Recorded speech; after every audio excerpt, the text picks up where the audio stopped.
Hello, this is Judy, and this video is for the stamp of the month for October 2022. I'm going to go through the items that I send to anyone who buys this stamp of the month for me, whether you buy it for the $18.95, get it for $5 with a $50 order, or get it for free if you're one of my VIPs. It's a really quirky little stamp set, at least a couple of them are. It's called Blessings of the First Noel. And it says, wishing you a happy, healthy, peaceful, and hug-filled new year.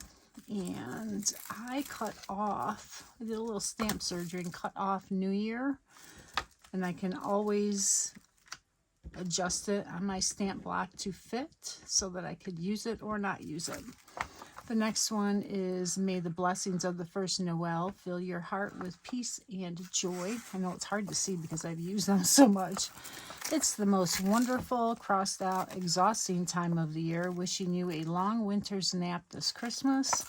And lastly, very thankful, incredibly grateful, unbelievably blessed, mainly for you. So these are really good for inside of cards or the front of the card or layouts, however you want to use it. It's just a fun little stamp set that's very unique. The cards that I came up with were this mug card, and this is a Cricut cut. Christmas Story Digital Art Collection X7286F. Anyways, this was in it. I did a little finagling, put a line here, a cut line for my little elf lady to fit in and out, and she's from one of the other stamp sets. And so you get a piece of white daisy to stamp on. You get this part to adhere, all the cardstock, all the layers, and that is from the Freshly Baked collection, the dotted paper. And then on the inside is another layer of the red. I think it's candy apple red. It might be scarlet. I think it's candy apple. And then you get this white piece to write your sentiment on. And there you go. And the next card is this one, which has it's the most wonderful, exhausting time of the year.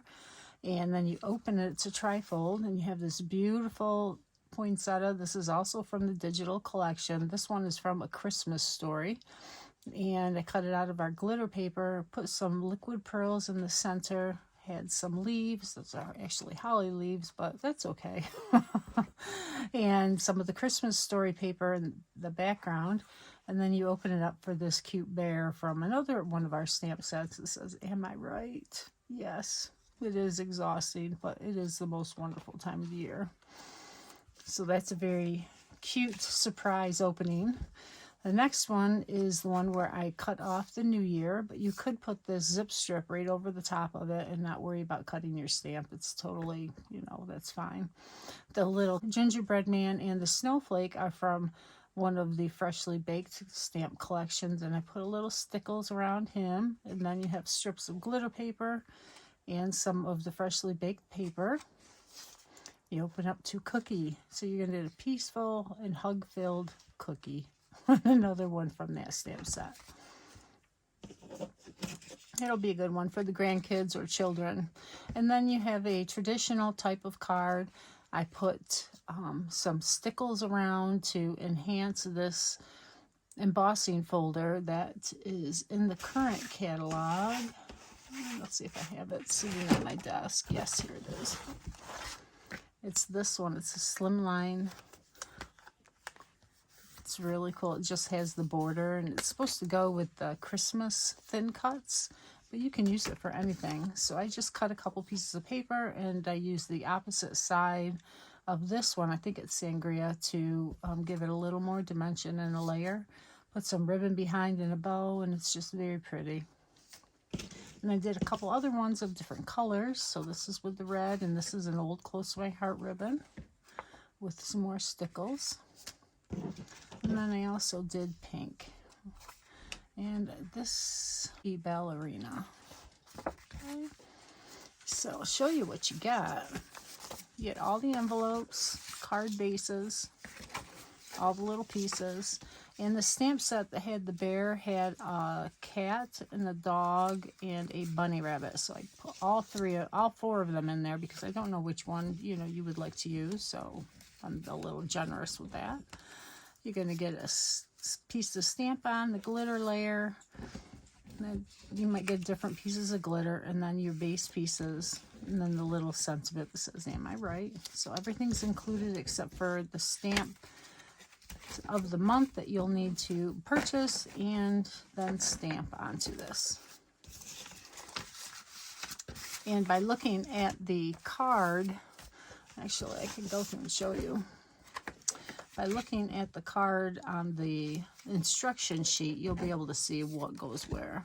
So this will go on to there. You'll trim it down. I left it larger so you can stamp on it and trim it out so it's perfectly aligned.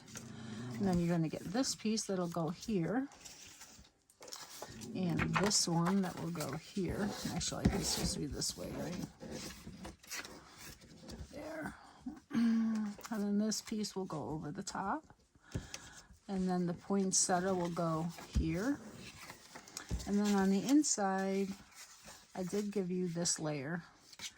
You don't have to use it because I just used the white base for mine, but you're welcome to use this piece if you want to. It also has another side, so you could put your animal there. And then you can write here, you can write here, you can add more things to it, whatever you want to do. So you can change that up a little bit to make it your own. I love the Stamp of the Month program. Puts me out of my comfort zone to be creative. You know, I've got to find original ideas that are fun. I really like these cards.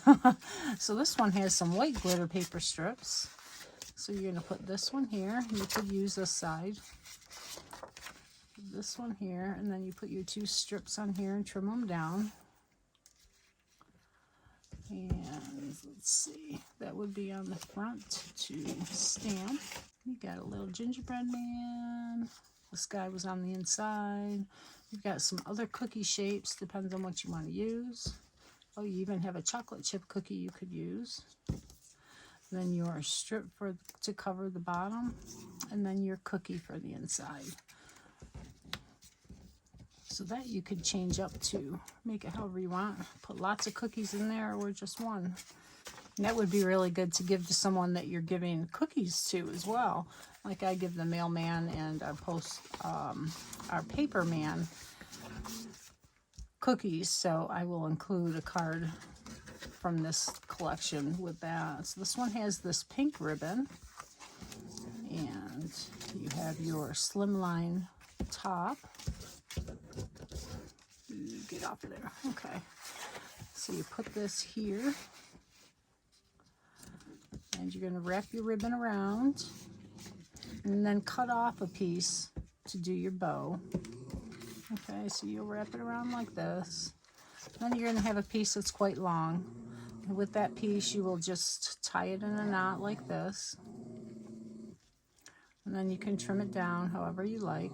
I like to get it as flat as you can because then it won't be a big bump going through the mail. And then just glue it solidly along the side of your sentiment. Okay, so it'll go like that with this ribbon underneath it. So that's an easy way to make a bow without having it really bulky or having the ribbon underneath bent up. All right. So this bow is hooked on with a glue dot here. So the ribbon goes completely underneath, and then this bow is just put on top, glued on top. It's not attached to that ribbon underneath. Now the coffee cup card, or cocoa mug, or whatever you want to have in it, pretend to have in it. You're going to get, my elves are missing. They must have ran away. Okay, so this piece will go on the top. This piece will go here. Oh, there they are. They were stuck to the back. This piece will go on here. And once you get your elf, once you get the front put on, okay, and then you can have the elf slide in here. So let's see, she will be, let's just pretend. She'll be like this. So you don't want to glue this piece all down because then she won't slide in and out. So just put glue around here so it leaves that pocket for her to slide in and out. And you want to make it pretty deep, otherwise she won't fit in the envelope, okay? When she's inside, she won't fit down in while the envelope is closed. So make sure you leave it deep enough for her to slide in and out. All right. And there's also a brown piece. This should be in this. Cocoa. And I think I had an extra one, so it must belong to this one. This is my prototype pile. So I hope you enjoyed that. Again, this stamp of the month is only available during October. I'm sorry this is a little late. I've had a very busy month. Had a lot of fun at a scrapbooking retreat. And now I get to work on next month's. So if you have any questions, let me know. I'll be happy to help you. And my website is stampinforever.closemyheart.com. Have a great day.